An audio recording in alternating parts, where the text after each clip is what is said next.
Aujourd'hui, nous sommes en train de vivre un moment exceptionnel en ce qui concerne la revendication de nos droits. Oui, parce qu'il s'agit de nos droits. La vente, en réalité, c'est une convention entre deux personnes. Lorsque j'achète un produit ou lorsque je paye pour bénéficier d'un service, j'ai le droit de bénéficier d'un service de qualité ou alors d'obtenir un produit de qualité. C'est pour ça que je paye. Et cet argent, je l'ai durement acquis. Et aujourd'hui, on se retrouve donc avec un problème assez grave parce qu'on parle d'Internet qui aujourd'hui est une plaque tournante dans plusieurs secteurs d'activité.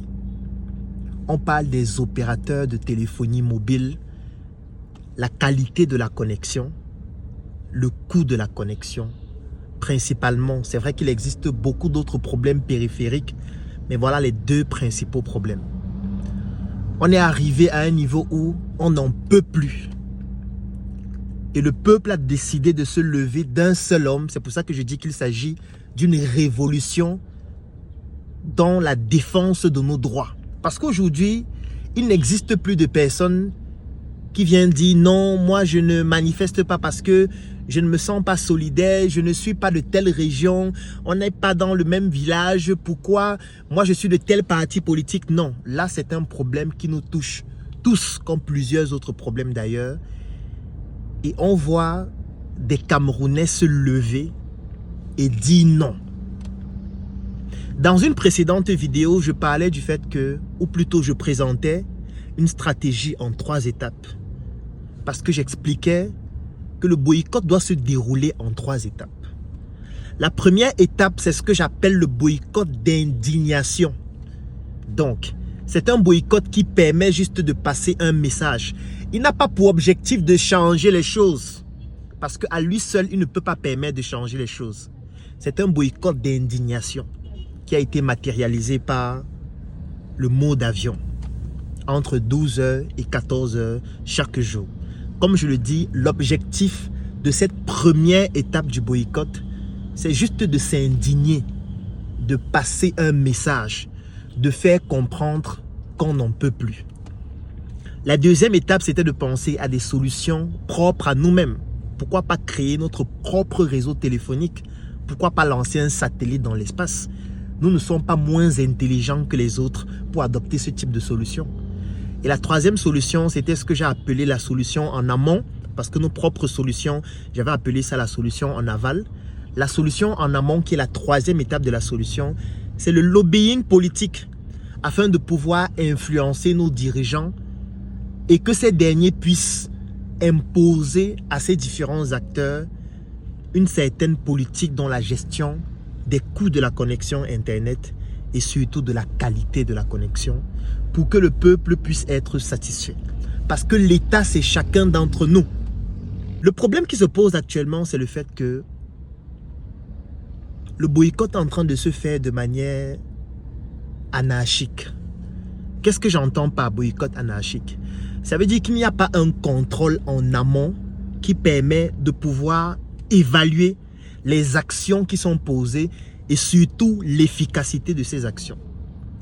Il n'y a pas un collectif qui se lève, qui se constitue et qui draine de manière stratégique les actions qui doivent être menées et surtout qui sert de courroie de communication, d'information entre les différents acteurs, notamment le peuple et surtout les opérateurs, les dirigeants, les régulateurs et tout ce qui va avec.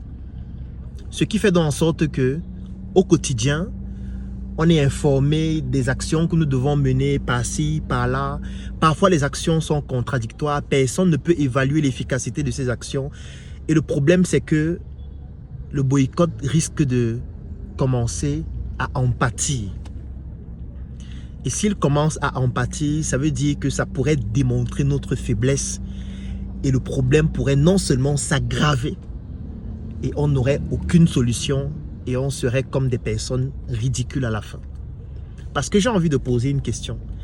Qui aujourd'hui peut nous dire, par exemple, ce jour, combien de personnes ont décidé de se mettre en mode avion et se sont réellement mis en mode avion. Personne ne peut donner cette statistique. Personne ne peut nous dire exactement le nombre de personnes qui sont en train de suivre réellement le mouvement. Parce que lorsqu'on parle de mode avion, ça veut dire qu'on ne doit même plus utiliser Internet. On ne doit plus utiliser les transferts d'argent et tout ce qui va avec. Mais j'ai l'impression que parfois on se cantonne juste à regarder. Est-ce qu'il a publié sur Facebook? Non, il n'a pas publié, c'est bien, il était en mode avion. Est-ce qu'il a communiqué dans un groupe WhatsApp? Est-ce qu'il a fait des statuts? Est-ce qu'il était sur Dicalo? Est-ce qu'on l'a vu en ligne? Non. Quelqu'un peut ne pas être sur Facebook, ne pas être sur WhatsApp et être en train de regarder un film pornographique.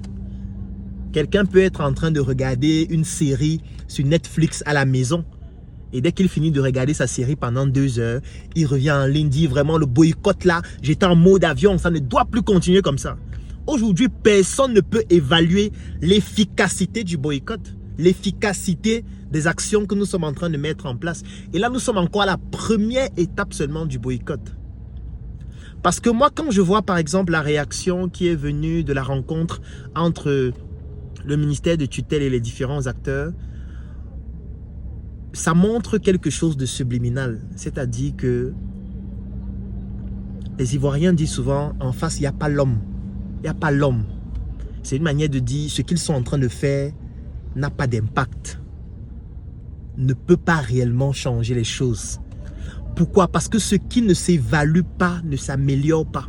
Ce qu'on ne peut pas évaluer, ce dont on ne peut pas mesurer l'impact, comment on sait si on est en train d'aller sur le bon chemin?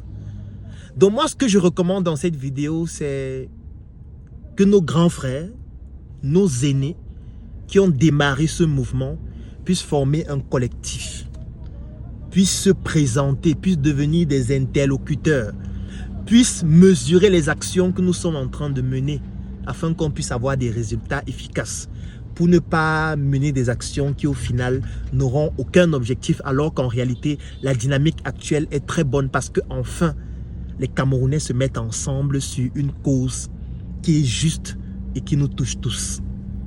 Parce que tant que ce n'est pas fait, si chacun se lève juste un matin et publie sur sa page, désormais dès demain faisons ceci, l'autre aussi dit oui, faisons aussi cela, l'autre dit non, je pense plutôt qu'il faut faire cela, et qu'au final, on ne sait donc pas ce qu'il faut faire, on ne sait pas ce qui est fait, on n'évalue pas les actions qui sont menées, on ne sait pas quelle est la direction à suivre, on n'a pas d'interlocuteur entre nous et les dirigeants, entre nous et le ministère de tutelle, entre nous et les opérateurs.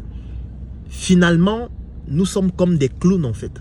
Nous sommes en train d'avancer sans comprendre réellement ce que nous faisons parce que personne ne peut évaluer l'efficacité des actions que nous menons.